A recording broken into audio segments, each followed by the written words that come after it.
Vaya abriendo su Biblia en el libro de Levítico, último capítulo de Levítico,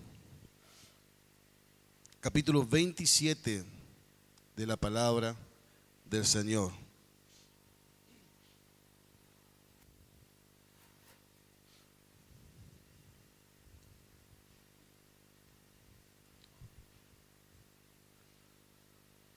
Si alguien me puede ayudar con el micrófono.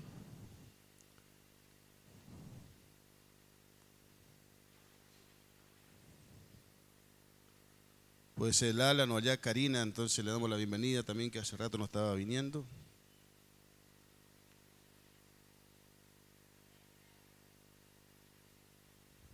Hola Karina, se ganó el premio.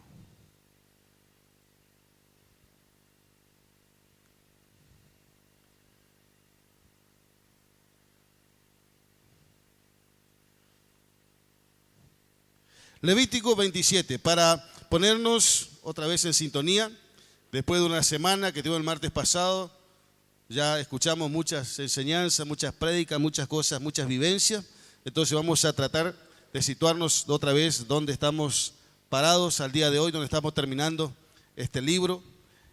En el capítulo anterior, capítulo 26, vimos acerca de las bendiciones de la obediencia y hemos visto las consecuencias de la desobediencia.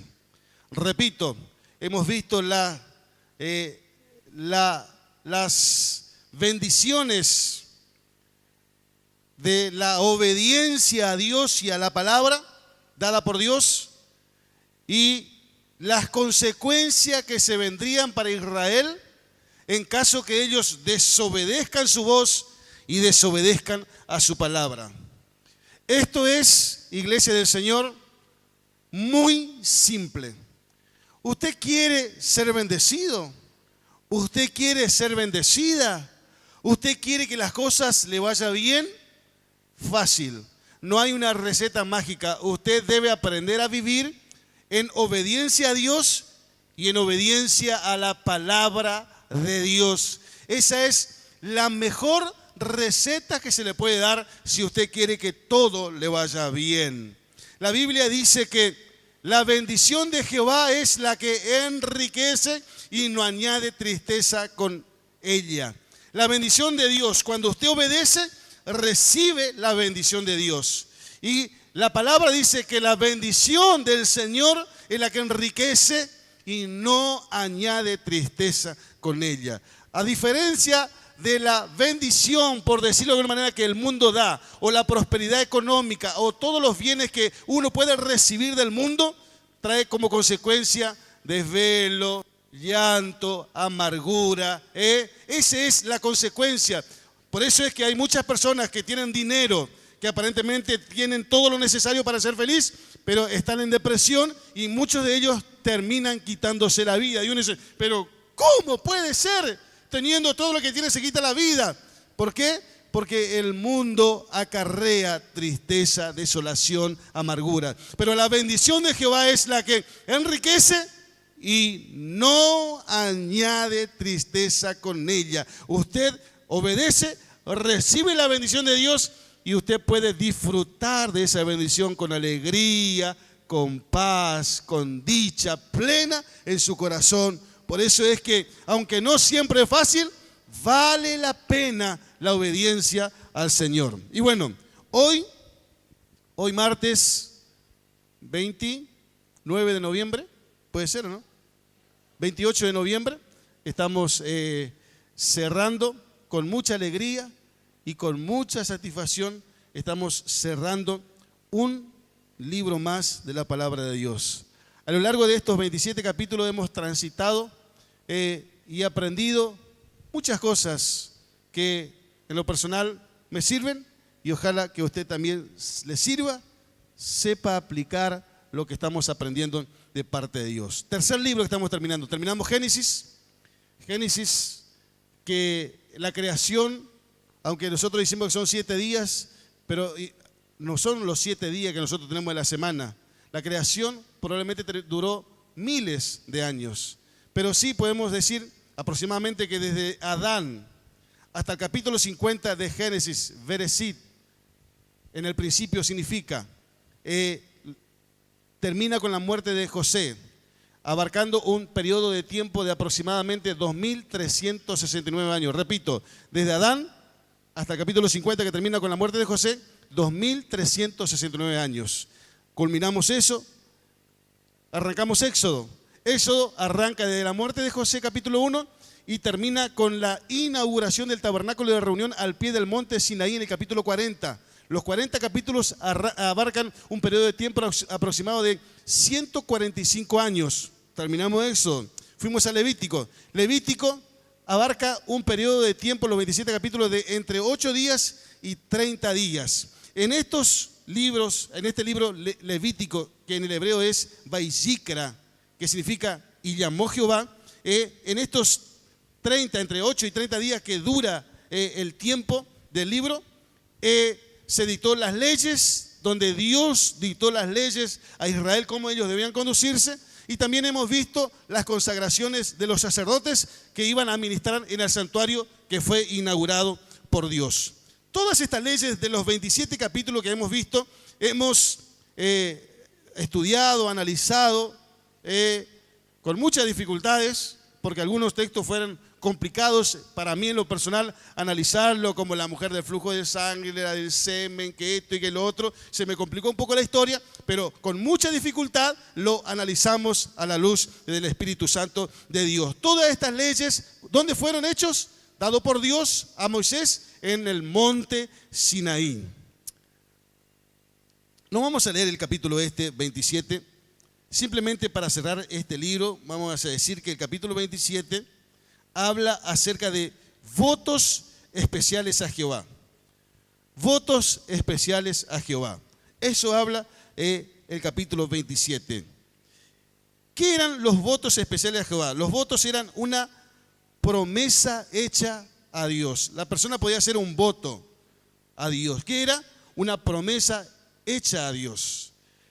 Los hombres tenían la posibilidad de ofrecerse a sí mismos a Dios. No solamente eso, podían ofrecer sus hijos a Dios, podían ofrecer sus siervos a Dios, podían ofrecer sus ganados a Dios y podían ofrecer sus bienes a Dios. Todo eso ellos podían ofrecérsele a Dios. Y en este capítulo 27 lo que está haciendo Dios está dando leyes para redimir o rescatar todas esas vidas o cosas. Este capítulo 27 está poniendo precios que valdría cada vida. Si es varón es un precio, si es mujer es otro precio, si es de cierta edad es un precio, si es de otra edad es otro precio, para redimir esas cosas o rescatar esas cosas que se había presentado o ofrecido a Dios. No vamos, por eso no lo hago leer, porque no tiene sentido analizar precio por precio el valor de cada cosa.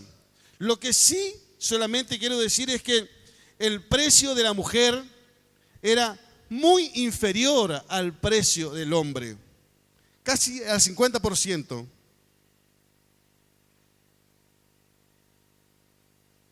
La Biblia, las mujeres se agarran con Dios. A ver, el precio de la mujer era más o menos 50%, pero era muy inferior al valor del hombre. ¿Por qué? Muy sencillo, porque el hombre era el que era más útil y servía más en el servicio en el tabernáculo de reunión, simplemente por eso. De igual manera, desde el principio, la cultura oriental en aquellos años ya era así. Nosotros hemos visto cuando hablamos acerca de Jacob. ¿Cuántos hijos tuvo Jacob? ¿Cuántos hijos? ¿Cuántos son las tribus de Israel? ¿Cuántos son las tribus? 12. ¿Cuántos hijos tuvo Jacob? 13. ¿Por qué? Porque tuvo una mujer, se llama Dina, y a Dina no se contabiliza entre las 12 tribus. Porque esa era la cultura de aquel tiempo. Dina, hija de Jacob, ni siquiera se menciona entre las 12 tribus de Israel. Entonces, por esa y por otros muchos más motivos, el valor de la mujer era muy inferior al valor del hombre si quería rescatarlo de esa promesa hecha. Así, de esa manera, estamos terminando los 27 capítulos del libro Vayikra en hebreo, que significa y llamó Jehová, que es como comienza el libro de Levítico. Vamos a Números. De vuelta a la página y arrancamos con mucha alegría hoy otro libro más, en este caso para hablar acerca de números. Números. Glorias a Dios. ¿Por qué se denomina al cuarto libro del Pentateuco Números? Porque en este libro, Números, fueron enumerados y ordenados los hijos de Israel. Repito, ¿por qué se llama Números? Porque es en este libro donde se detalla, en donde fueron enumerados y ordenados los hijos de Israel. Este libro, Números, en el hebreo se llama Bemidbar, con B larga, Bemidbar, que significa en el desierto. Habló Jehová a Moisés en el desierto de Sinaí. ¿De dónde toma su nombre la Biblia hebrea? De en el desierto, en las primeras palabras que escribe el número 1, capítulo 1, versículo 1, en el desierto. Este libro de Números relata la historia del pueblo de Israel abarcando un periodo de tiempo entre 38 y 39 años. Levítico, repito, entre 8 días y 30 días. Los capítulos que se encierran Números abarcan una historia de entre 38 y 39 años. En todo su viaje, arrancando desde el monte Sinaí, su peregrinaje desde el monte Sinaí hasta los montes de Moab, que es los montes fronterizos con la tierra de Canaán. Repito, para que usted se vaya grabando el libro de Números que vamos a estudiar durante estas semanas. Abarca un periodo de tiempo de entre 38 y 39 años. Arranca su peregrinaje al desierto desde el monte Sinaí, donde Dios le dio las leyes a Israel, que terminamos Levítico, desde ahí hasta los montes de Moab.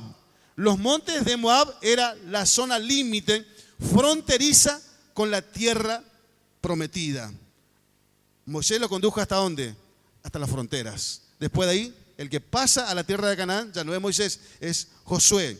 Entonces, hasta el límite, hasta ahí, relata la historia este libro de Números. Son 36 capítulos.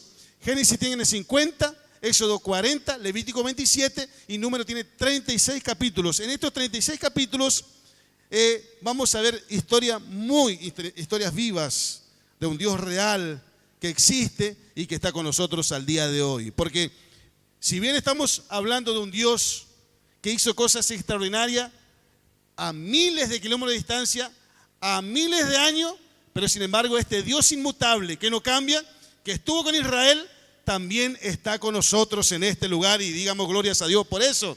Porque si estamos bien a distancia, tenemos un Dios cercano que no solamente está con nosotros, sino que está ahora en nosotros y esa es una gran bendición. Aleluyas. Vamos a ver en estos 36 capítulos historias reales acerca del peregrinar en el desierto de Israel, donde vamos a detallar acontecimientos, pruebas, rebeliones, castigos y liberaciones que Dios hizo para con Israel. Vamos a analizar bastante acerca de la justicia de Dios para con Israel, la misericordia de Dios para con Israel y la providencia de Dios para con Israel. Ahora sí, esto es para que tengan ustedes más o menos una idea. ¿Qué vamos a ver, pastor, en Números? Toda esta historia de 39 años, 38 años, vivencias de Dios con el pueblo de Israel. Vamos con el versículo 1, Karina, por favor. Hola. Censo de Israel en Sinaí. Habló Jehová a Moisés en el desierto de Sinaí, en el tabernáculo de reunión, en el día primero del mes segundo, en el segundo año de su salida de la tierra de Egipto, diciendo: Tomad el censo de toda la congregación de los hijos de Israel por sus familias, por las casas de sus padres, con la cuenta de los hombres, todos los varones por sus cabezas. De 20 años arriba, todos los que pueden salir a la guerra en Israel, los contaréis tú y Aarón por sus ejércitos. Hasta ahí nomás, gracias. Versículo 1, para ubicarnos en el tiempo, para ubicarnos un poco en el tiempo donde estamos arrancando números, yo quiero que usted se ubique. ¿Sabe por qué? Yo quiero que usted viva junto con Israel lo que ellos vivieron, para que usted pueda interpretar mejor. Lo que nosotros tenemos que hacer, el predicador, el desafío es que el oyente pueda escuchar lo que escucharon sus oyentes originales, pueda vivir lo que vivieron esa gente originalmente. Ese es el desafío. Entonces, por eso yo trato de ubicarlo en el tiempo, trato de ubicarlo para que usted sepa y pueda navegar junto con Israel durante estos 38 años. La Biblia dice que estas cosas le sucedieron a Israel y están escritas ¿para qué? Para nuestro beneficio. No están escritas por casualidad. Están escritas para que usted pueda aprender de sus errores y de sus aciertos. Que imite lo bueno y deseche lo malo. Que imite sus buenas decisiones y que no cometa los errores que ellos cometieron. Porque nosotros vamos a ver acá muchos errores que ellos cometieron. ¿Y para qué están escritas, pastor, estas cosas? Para que usted no cometa los mismos errores. El que es inteligente aprende de sus propios errores, ¿sí o no? Hay algunos que no aprenden ni de sus propios errores, se siguen golpeando con la cabeza dura. No aprenden ni siquiera de sus propios errores. Hay algunos que son un poco más inteligentes, aprenden de sus propios errores. Pero hay algunos que son más inteligentes. ¿Quiénes son esos? Los que aprenden del error ajeno. Exacto. Entonces, usted trate de meterse en este libro. ¿Para qué? Para que usted aprenda de los errores de Israel y que imite lo bueno que ellos hicieron en el nombre de Jesús. En el tiempo nos citamos. ¿Cuándo comienzan Números? Según Levítico, cuando comenzamos, el tabernáculo de reunión fue levantado el día 1 del mes 1 del segundo año. Repito, el tabernáculo fue inaugurado, ese tremendo que nosotros trajimos hasta acá y lo analizamos pieza por pieza en su tiempo. Fue inaugurado el 1 del año 2. Para nosotros es distinto el calendario, pero para que usted tenga una idea, para nosotros hoy fue inaugurado el 1 de enero del año 2. ¿Sí? El 1 de enero del año 2 fue inaugurado el tabernáculo. Ahí comienza Levítico, donde Dios dio las leyes. ¿Cuándo comienza Números? ¿Y cuándo es que Dios ordenó el censo? El día 1 del mes 2 y del año 2. Sería para nosotros hoy, para que usted se ubique más o menos, el 1 de febrero del año 2. El tabernáculo fue inaugurado exactamente al año de su salida de Egipto. Ellos salieron de la esclavitud con mano fuerte. Al año de su salida fue inaugurado el tabernáculo. El censo, ¿cuándo se ordenó? Al año y un mes se ordena el censo. Ahí es entonces donde estamos situados en el día de hoy. 1 del 2 del 2. Versículo 2, por favor. De vuelta, por favor. Tomad el censo a toda la congregación de los hijos de Israel por sus familias, por las casas de sus padres, con la cuenta de los nombres, todos los varones por sus cabezas. Amén. Si Levítico comenzó el 1 de enero, por llamarlo así, 1 del 1, y Número comienza el 1 del 2, podemos casi asegurar que el libro de Levítico, ¿cuánto duró? Un mes. Veo que dijimos entre 8 y 30 días. Lo que nosotros nos indica ahora esta palabra que podemos casi asegurar y confirmar que duró Levítico 30 días Dios en darle todas esas leyes. Entonces, el 1 del 2 del 2, Dios ordenó el censo para el pueblo o la nación de Israel. Dios estableció la nación de Israel con leyes justas y equitativas. Leyes justas porque Dios es justo. Y Dios estableció a su nación Israel con leyes equitativas para todos. Vemos nosotros que Dios ya hizo inaugurar su lugar de habitación.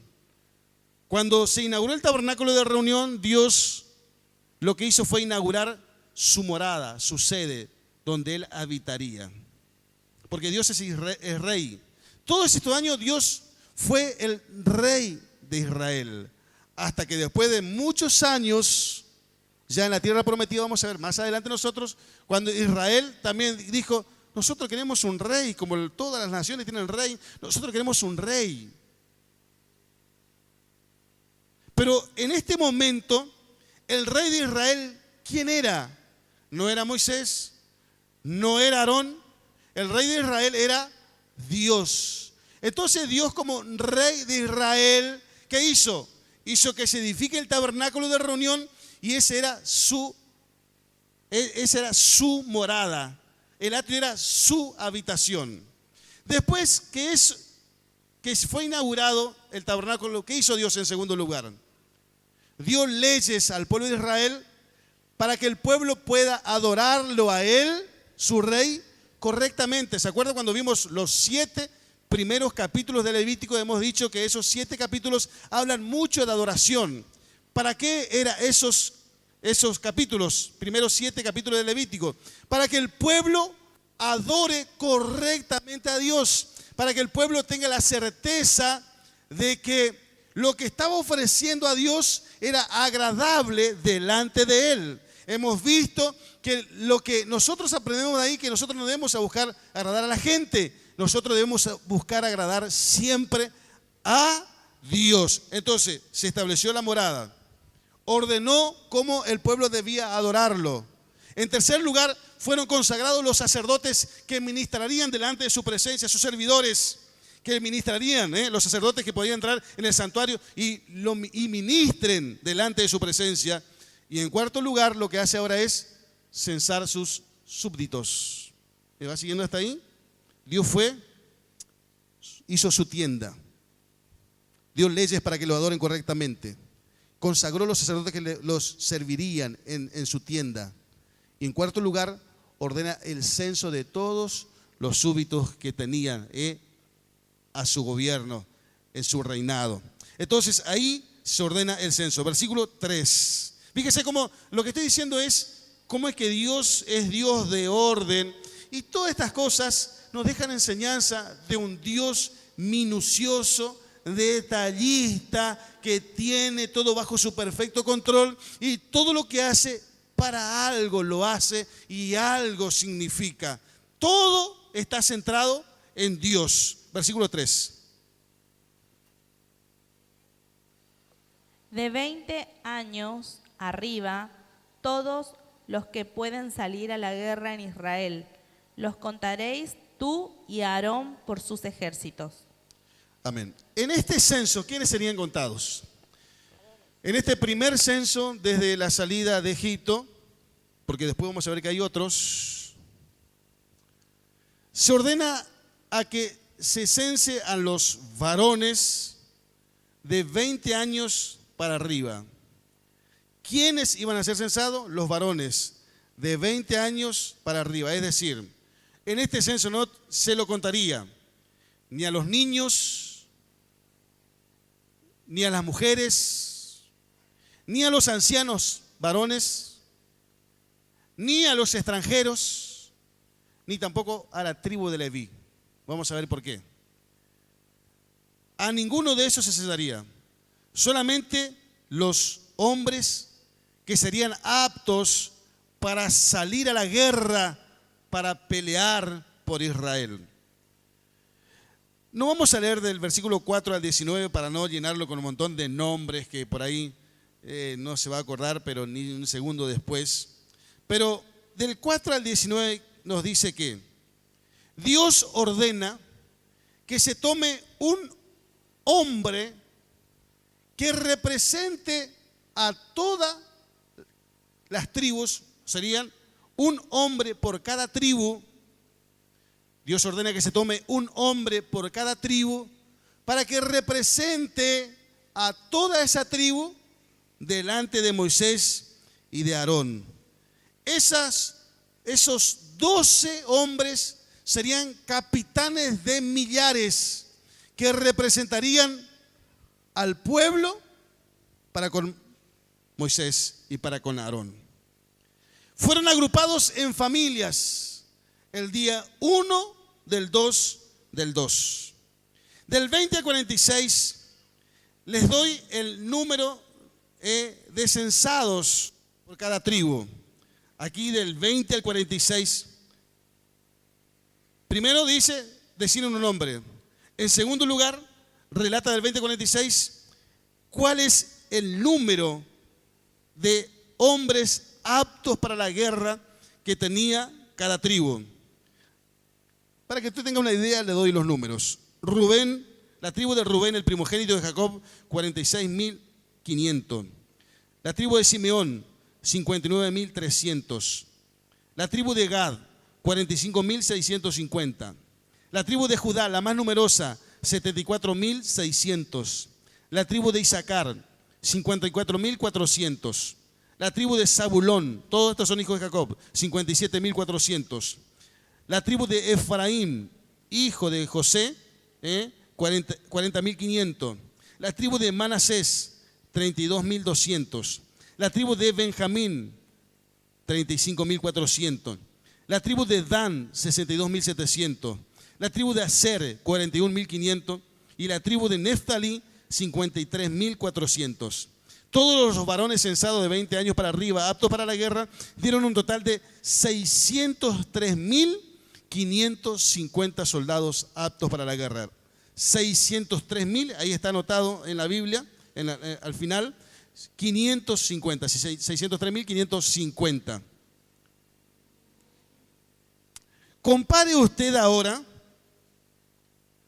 la extraordinaria multiplicación que tuvieron los descendientes de Abraham, Isaac y Jacob. Y usted note cómo la promesa de Dios siempre se cumple. Dijimos en su tiempo que la familia que más hijos tenía era señal de bendición. ¿Se acuerda? Abraham tuvo con Sara un solo hijo. De ese hijo después viene toda su descendencia. Y acá nosotros vemos cómo Dios es fiel. Dios le dijo a Abraham, tu descendencia será innumerable como la arena. Cuando nosotros vimos eso, cuando Jacob entró a Egipto, había hambre, entonces en Egipto era gobernador José, que había sido vendido. José lo manda a buscar, no vamos a hacer toda la historia. Después de un tiempo Jacob entra con toda su familia a Egipto a causa del hambre en Canaán. La Biblia nos dice que entraron con Jacob un número de 70 personas en total. Repito, ¿cuántos integraban la familia de Jacob que entró a Egipto, incluido José y sus hijos? La familia de Jacob estaba compuesta por 70 integrantes. 70. Y ahora, 215 años después, la familia de Jacob pasó a sumar un total de 603.550, pero ojo, 650 sin contar las mujeres, sin contar los niños, sin contar los ancianos, sin contar los extranjeros, bueno, que eso no eran los descendientes de él, y sin contar los levitas sobre todo. Entonces, sin contar los niños, las mujeres, los ancianos y sin contar la tribu de Leví. Es decir, yo pienso que para esta altura serían más de 3 millones de personas los integrantes de la familia de Jacob. De 70 personas, 215 años atrás, ahora son aproximadamente unos 3 millones de personas, y si no es más, porque usted ve que ellos se multiplicaron allá estando en Egipto, en medio de las penurias, de la esclavitud, en los años del desierto, que llevaban el tiempo que estaban en el desierto, que también pasaron hambre, pasaron sed, pasaron un montón de cosas, se quejaron contra Dios, pero en medio de toda esa adversidad, los israelitas se multiplicaron de una manera extraordinaria, de 70 a unas 3 millones de personas.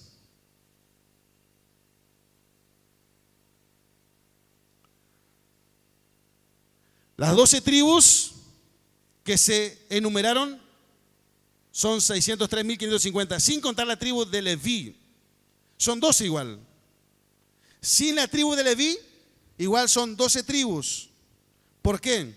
Porque se le toma como tribu no a José, sino a los 2 hijos de José, Efraín y Manasés. Manasés el primogénito e Efraín son 2 hijos de José.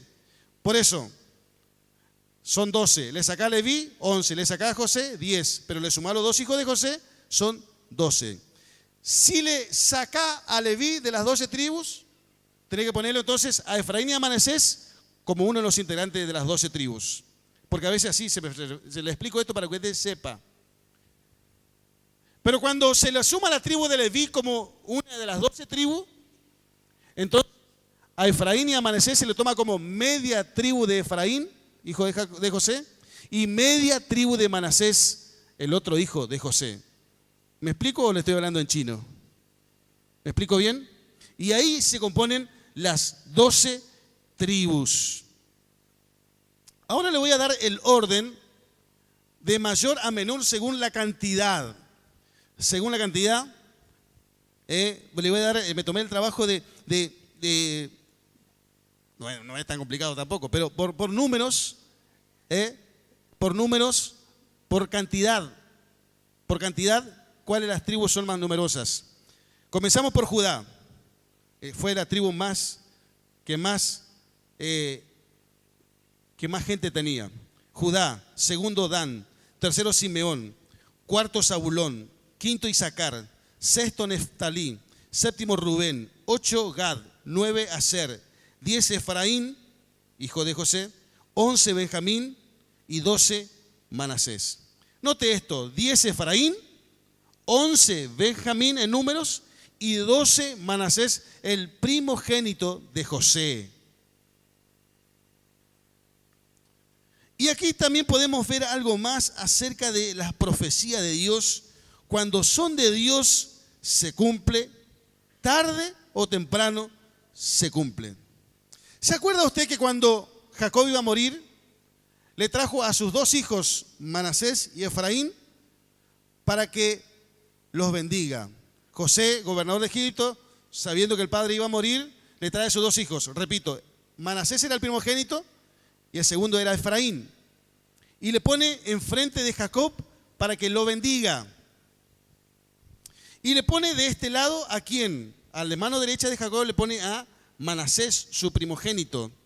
Y a la izquierda de Jacob, enfrentado, le pone a Efraín.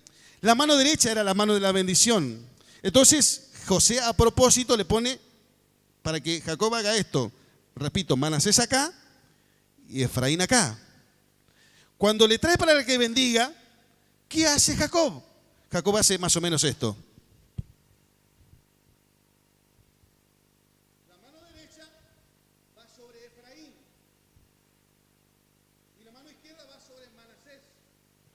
Cuando Jacob hace eso, Jacob, un hombre de carácter, un hombre de Dios. José era muy gobernador, pero no le interesó nada. José como que le quiere sacar la mano, dice, no, padre, este es el primogénito, es Manasés. Y Jacob se mantuvo firme, no, el mayor servirá al menor. La bendición está sobre este está la bendición. La bendición cayó sobre Efraín, el menor. Y fíjese usted cómo se cumple la bendición, la profecía, lo de Dios. Porque, ¿por qué le estoy dando todos estos números que a usted por ahí le está boleando? Y nosotros vamos a ver que la 10ª tribu en cantidad, ¿quién es? Efraín.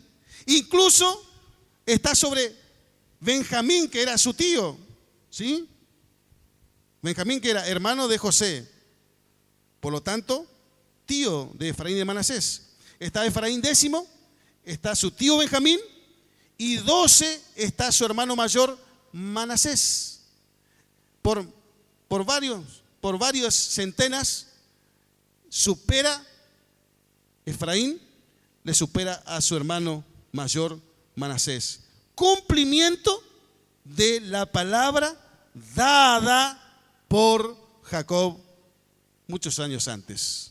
Porque repito, lo de Dios se cumple. Lo de Dios se cumple. Lo de Dios se cumple.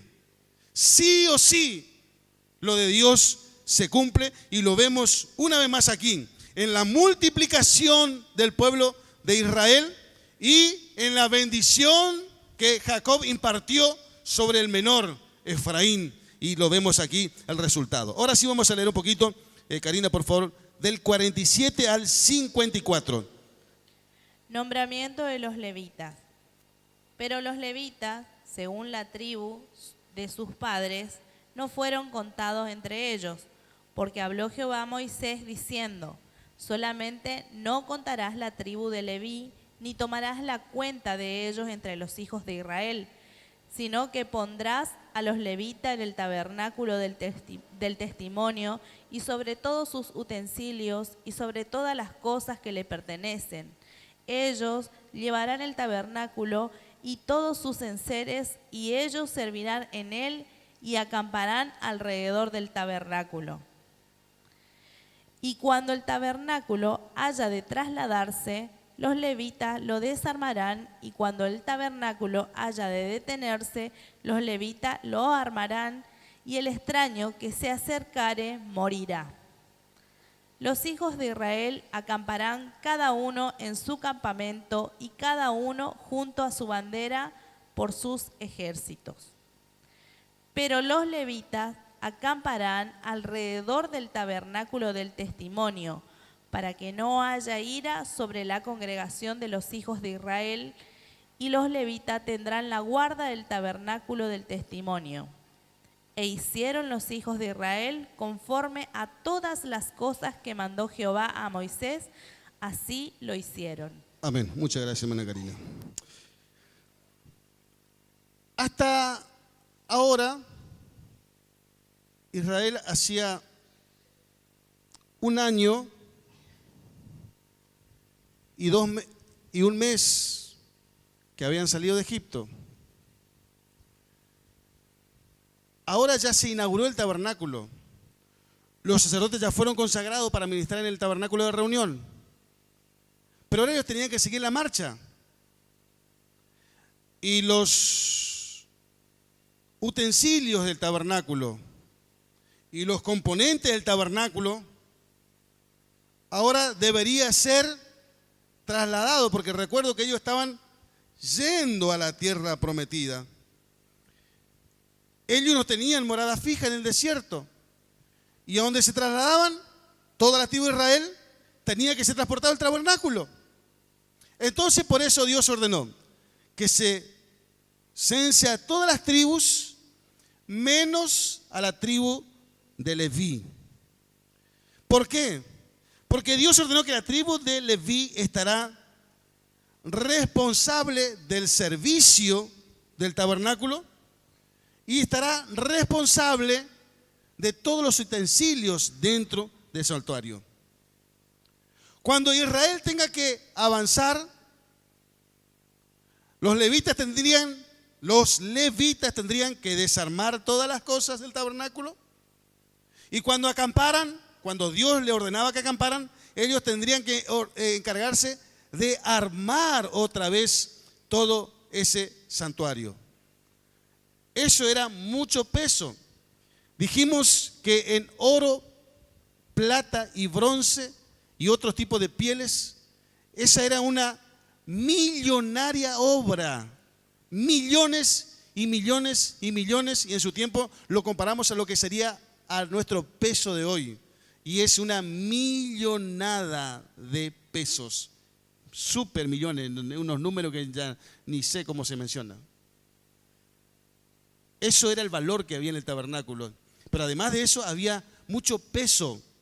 Era oro, era mucho oro. Y entonces eso pesaba. ¿Y quién se cargaría del transporte de eso? Los levitas. Entonces tenían que desarmar, ponerlo sobre sus hombros, cargarlo, transportarlo, y cuando Dios ordene el alto, tenían que volver a armar todo ese tabernáculo de reunión. ¿Quiénes harían eso? Los levitas. Cuando se acamparan, Dios ordenó ahí que los levitas debían, este es el tabernáculo de reunión. Los levitas tenían que acampar alrededor del tabernáculo de reunión. Todos los levitas, por sus familias, tenían que acampar alrededor, porque ellos eran los que servían en el santuario, en el tabernáculo, perdón. Ellos deberían armar su vivac, su tienda, alrededor del tabernáculo. Cada vez que paren, lo arman al tabernáculo y sus tiendas deberían armar alrededor del tabernáculo. Sí o sí. No podría ser ni la tribu de Judá, ni la de Neftalí, ni la de Manasés, nada. ¿Quiénes ordenó Dios que debían acampar alrededor del tabernáculo? Los levitas. ¿Por qué deberían acampar los levitas alrededor? Para que la ira de Jehová no caiga sobre Israel. Si acampaba otra tribu alrededor que no sea la de Leví, la ira de Jehová caería sobre todo el campamento de Israel. Es decir, que cada uno debería estar en su lugar. Dios estableció un orden, por eso Dios está enumerando y está ordenando a Israel. Ellos deberían acampar acá y las diferentes tribus alrededor de los levitas al mismo tiempo. Cada tribu debería estar en su lugar. ¿Para qué? Para que la ira de Dios no caiga sobre Israel. Los levitas servirán el tabernáculo y tendrán la guarda. Ellos eran guardianes, los más cercanos guardianes del tabernáculo de reunión. Si venía ese servicio, era exclusivo de los levitas. Si venía un extraño a querer hacer el trabajo de los levitas, ¿qué dice la Biblia? El extraño morirá. Ese servicio ordenó Dios que solamente lo hagan los levitas. Y otros tipos de servicios solamente la familia sacerdotal. Si uno de afuera viene y quiere hacer, la Biblia le llama extraño, ese extraño morirá. ¿Qué quiere decir eso? Dios está ordenando que cada uno tenía su ubicación y cada uno tenía su trabajo, su tarea para realizar. Cada uno debería realizar lo que tenía que realizar y cada uno debería estar donde tenía que estar. Dios lo estableció así, Dios lo ordenó así. ¿Para qué? Para que no mueran. Si alguien venía y quería hacer lo que no correspondía, moría. Y solamente hacer un paréntesis y para entrar a nuestro tiempo de hoy. Hoy en día sucede cosas semejantes o similares. ¿Por qué digo lo que estoy diciendo? Porque hay algunos que quieren realizar un ministerio que Dios no le entregó. Los ministerios, ¿quién lo da? Dios. Únicamente Dios. Nosotros los hombres de Dios lo que hacemos es reconocer los ministerios, pero esos ministerios los dio Dios. Y Dios de orden pretende antes y ahora también que cada uno esté en su lugar, en su ubicación y haciendo lo que Dios le capacitó y para lo cual Dios le preparó. Sucede que hoy hay muchos que quieren hacer ministerios o cumplir con ministerios que Dios nunca lo dio. Y a causa de eso tenemos muchas personas que sufren de enfermedad espiritual y hasta incluso enfermedades físicas. Y voy un poquito más allá. Hay muchos que por hacer lo que Dios no les dijo que haga, mueren espiritualmente y también puedo asegurar que se mueren físicamente. Sobre todo si me refiero al ministerio pastoral, por ejemplo.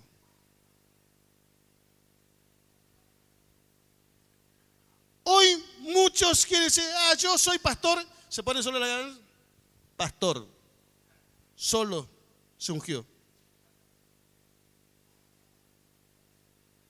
Y de un día para otro, pastores.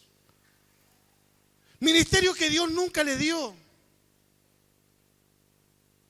Ministerio para lo cual Dios no le preparó, no lo capacitó, no lo dotó. Entonces se ponen a ministrar en cosas donde no es el propósito de Dios, no es la voluntad de Dios. Y esas personas, hermanos, lastimosamente sufren el evangelio y no gozan del evangelio del Señor, porque están en el lugar equivocado. Repito, muchos sufren enfermedad espiritual por estar en el lugar donde Dios no le puso, nunca. Muchos sufren enfermedades físicas por estar en el lugar donde Dios nunca le puso. Repito otra vez, porque esto es realmente así, hermanos. Muchos sufren muertes espiritual cuando eran miembros de la iglesia y eran lindos hermanos, pero de pronto quisieron ocupar lugares donde Dios nunca le dijo. Y ahí vemos nosotros muerte espiritual y en algunos casos muerte física. ¿Por qué, pastor? Porque Dios no le capacitó para eso. Cada uno tiene un ministerio especial dado por Dios. Cada uno tiene una ubicación dentro del cuerpo. El ojo no puede ser el pie no puede ser ojo. Cada uno Dios lo ubicó y lo dotó para cierta tarea. ¿Cuándo las cosas funcionan?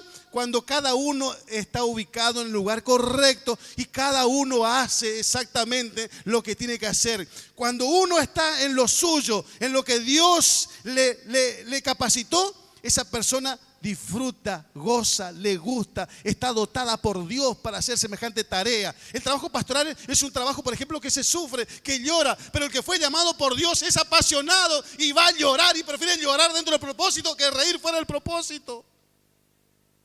Está capacitado por Dios para tolerar, para soportar esa carga, pero Dios lo capacitó. No fue una institución, no fue el hombre, no fue un seminario, fue Dios. Por eso hoy tenemos muchos ministerios que no crecen y no van a crecer tampoco.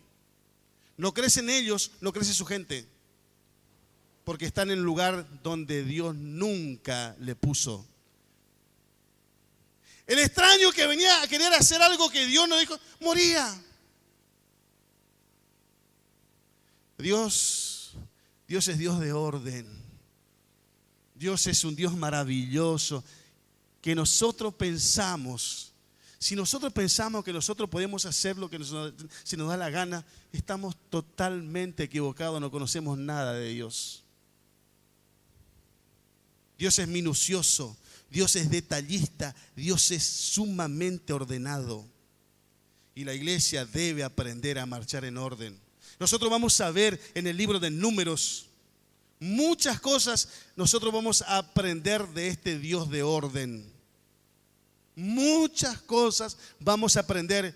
Y ojalá la iglesia escuche, lo guarde en su corazón, porque la iglesia de esa manera va a experimentar un crecimiento y una multiplicación haciendo lo de Dios. La tribu de Leví entonces debería acampar alrededor del tabernáculo. Las otras tribus alrededor de los levitas. ¿Sí? Dios ordenó entonces los levitas alrededor del tabernáculo y alrededor de los levitas las otras tribus de Israel con sus estandartes que los representaban y lo identificaban y con sus ejércitos. Todo dentro de un perfecto orden. Nosotros más adelante en este mismo libro vamos a ver cómo Dios dio la orden de marcha, pero vamos a ver más adelante, 3 tribus adelante. ¿Quiénes eran las 3 tribus que iban ahí adelante? No era, yo voy adelante, yo voy atrás. No, Dios ordenó.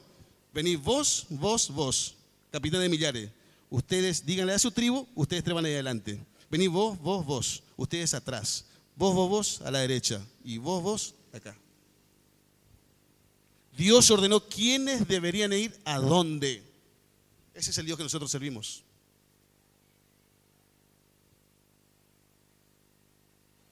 Dios ordenó dónde acamparían las diferentes tribus. Y después le voy a dar bien con nombre y todo cómo es que Dios estableció la orden de marcha. Nosotros pensamos que hoy es diferente. Dios todavía sigue siendo Dios de orden, hermanos. Dios todavía sigue siendo el mismo Dios. Y usted va a notar, dijimos, el tabernáculo de reunión en el medio, siempre en el medio. Este es mi tabernáculo hoy. No tenía tabernáculo también, pero por lo menos es rectangular como era el tabernáculo de reunión, rectangular, ¿se acuerda? Bueno, igual que este por lo menos. Rodeado por la tribu de levitas, rodeado por las diferentes tribus. ¿Dónde iba el tabernáculo, la morada de Dios? En el medio, en el centro. Ellos deberían acampar así. Y cuando marchaban, no marchaban como un malón, marchaban de la misma manera. Siempre el tabernáculo de reunión debería estar en el centro de los campamentos de Israel, en el centro de las tribus de Israel.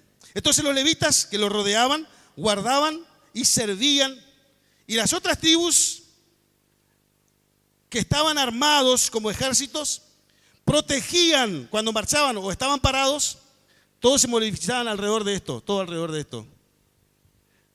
Los ejércitos que estaban alrededor protegían al tabernáculo, la morada de Dios, el lugar de la manifestación de Dios, de enemigos externos.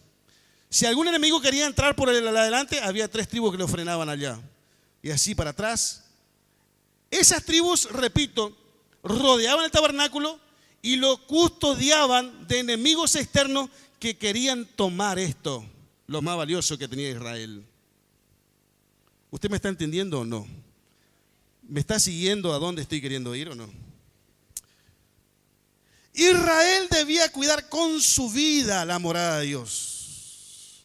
Israel debía cuidar con su vida la presencia de Dios. Todos, tanto los levitas como todas las tribus, con su vida deberían guardar la presencia de Dios. Todos. No solamente los levitas, todos debían cuidar la presencia de Dios. Hoy también. Este es el lugar de la manifestación de Dios. Este es el centro de adoración establecida por Dios.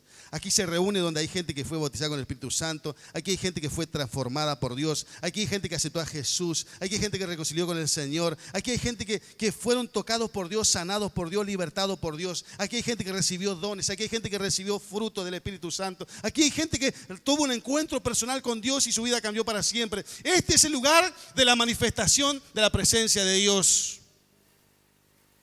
Y nosotros como iglesia del Señor debemos cuidar la presencia de Dios. Los obreros debemos cuidar la presencia de Dios. Los que hacen la parte de la alabanza deben cuidar la presencia de Dios. Los porteros deben cuidar la presencia de Dios. Los líderes deben cuidar la presencia de Dios. Los intercesores deben cuidar la presencia de Dios. La iglesia en su conjunto debe cuidar la presencia de Dios.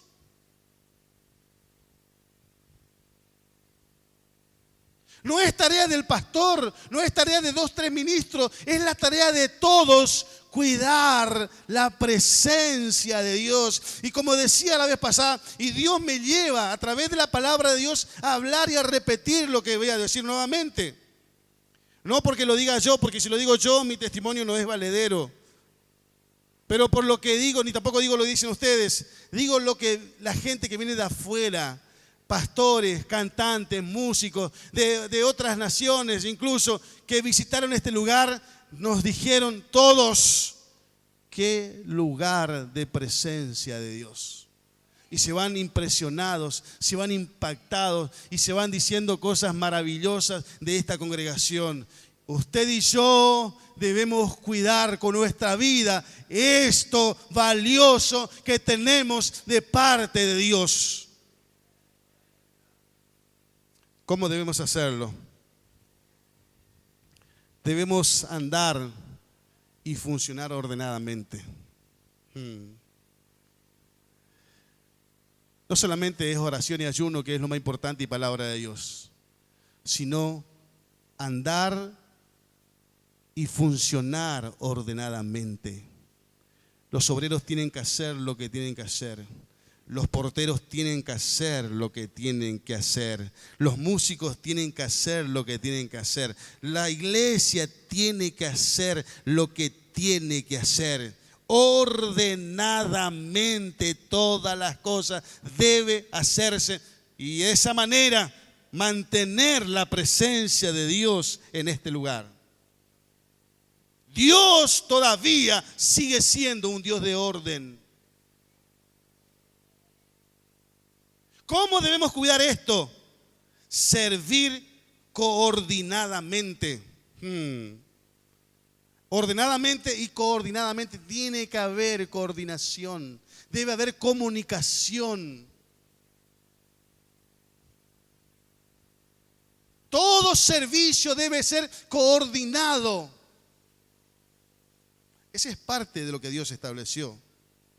En el Nuevo Testamento nosotros vamos a ver al apóstol Pablo ordenando algunas cosas, coordinando otras cosas.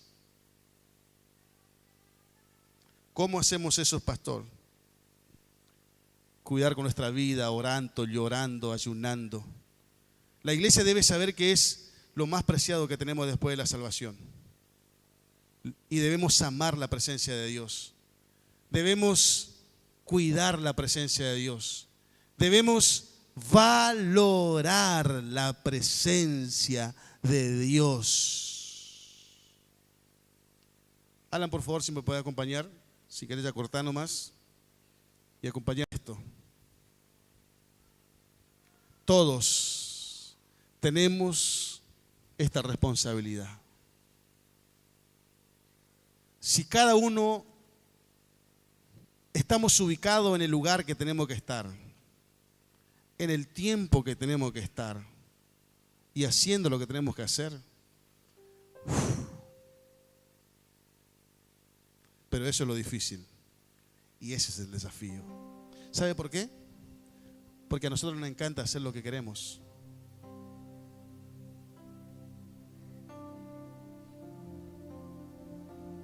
Nos encanta hacer a nuestra manera, en el tiempo que queremos.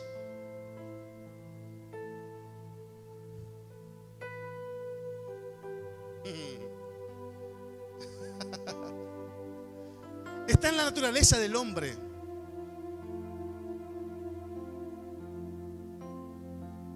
No quiere regirse por reglas, por leyes. Por eso todo el mundo pasamos el semáforo en rojo.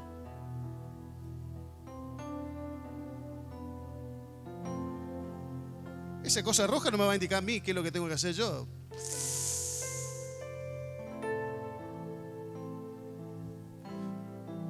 Porque queremos hacer nuestro tiempo las cosas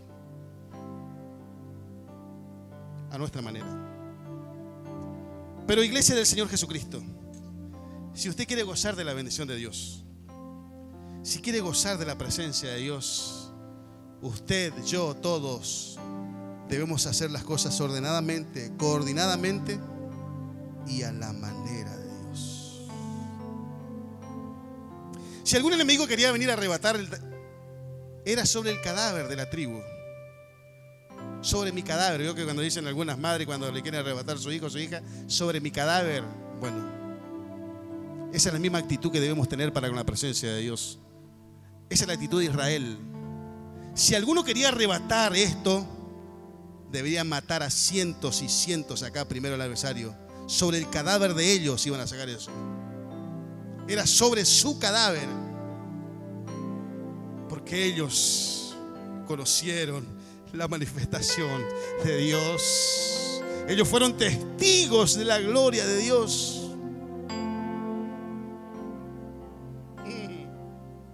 Dios no era un Dios desconocido para ellos. Dios era su Dios, su Rey, su Señor. ¿Recuerda usted que hace un mes atrás donde estamos parados hoy, la nube de gloria cayó sobre el tabernáculo de reunión? Y el pueblo de Israel se tiró sobre su rostro y adoró al Señor de la gloria.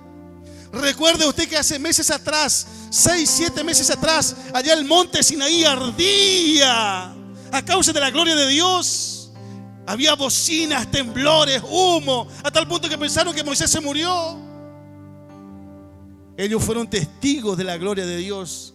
Cada mandamiento que Dios dio a Moisés era como una nueva bocina que sonaba allá en las alturas.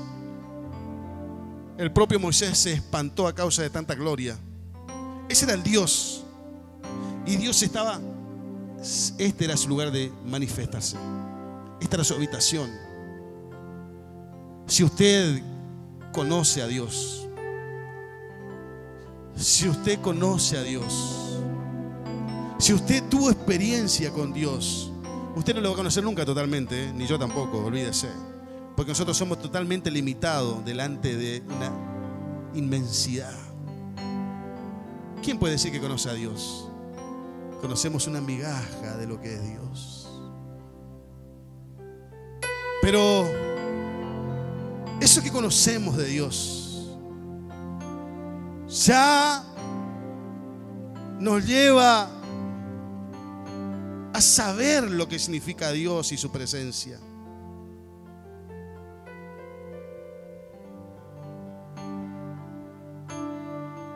Y nos lleva a cuidar lo que hemos recibido de Dios. Póngase de pie, por favor.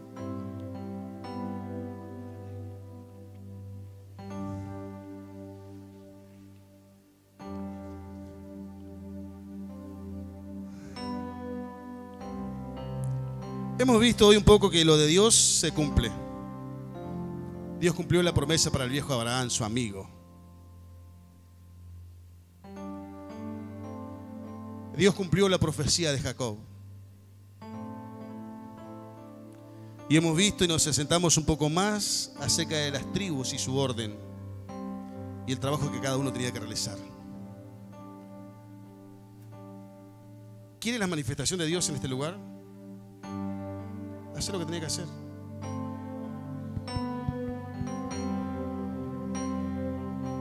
Tú eres importante, todos somos importantes.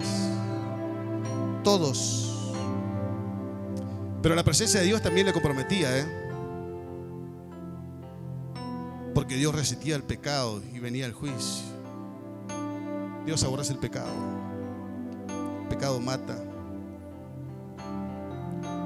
Por eso Dios dio leyes para que ellos sean agradables delante de Él, viviendo como nación santa. Dios habitaría con ellos si ellos se santificaban para Dios. Por eso es que no en todo lugar se manifiesta Dios. No es tan así. No es tan así nomás.